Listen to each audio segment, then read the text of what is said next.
शगुन को इंग्लिश में क्या कहते हैं ये आज की इस वीडियो में सीख लेते हैं। शगुन के मुख्य रूप से दो मतलब निकलते हैं।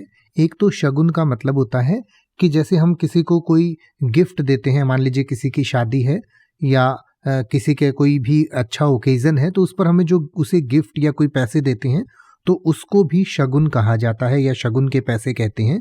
तो उसको इंग्लिश में आप ऑस्पिशियस गिफ्ट या ऑस्पिशियस मनी कह सकते हैं। ये अलग अलग कल्चर्स में इस्तेमाल किया जाने वाली जो है चीज़ है, यानी कि अलग अलग कल्चर्स में इसको अलग अलग कहा जाता है। तो इंग्लिश में आप इसे शगुन भी यूज़ कर सकते हैं, शगुन भी कह सकते हैं, लेकिन आप इसे ऑस्पिशियस गिफ्ट या ऑस्पिशियस मनी भी कह सकते हैं।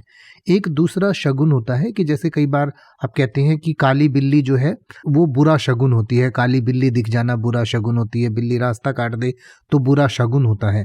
तो इस तरीके का जो शगुन होता है या संकेत होता है तो उसको प्रीसेज कहा जाता है। जैसे कि अगर आप ये कहें कि कुछ लोगों का मानना है कि काली बिल्ली दुर्भाग्य का संकेत दे सकती है, ये दुर्भाग्य का शगुन होती है, तो आप कह सकते हैं some believe that a black cat can presage bad luck.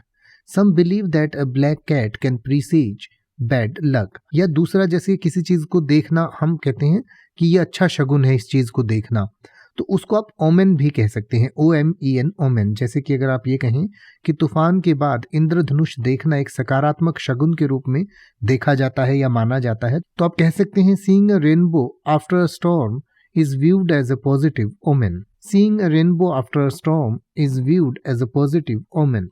अब आप ऐसे ही किसी भी वर्ड का मतलब हिंदी और इंग्लिश में YouTube पर सर्च कर सकते हैं। आपको मेरी वीडियो मिल जाएगी जिसमें आप बिना किसी फालतू बकवास के सीधा उस वर्ड का मतलब समझ पाएंगे। तो ऐसी ही वीडियोस को देखते रहने के लिए चैनल को सब्सक्राइब करें और बेल आइकन को प्रेस करें।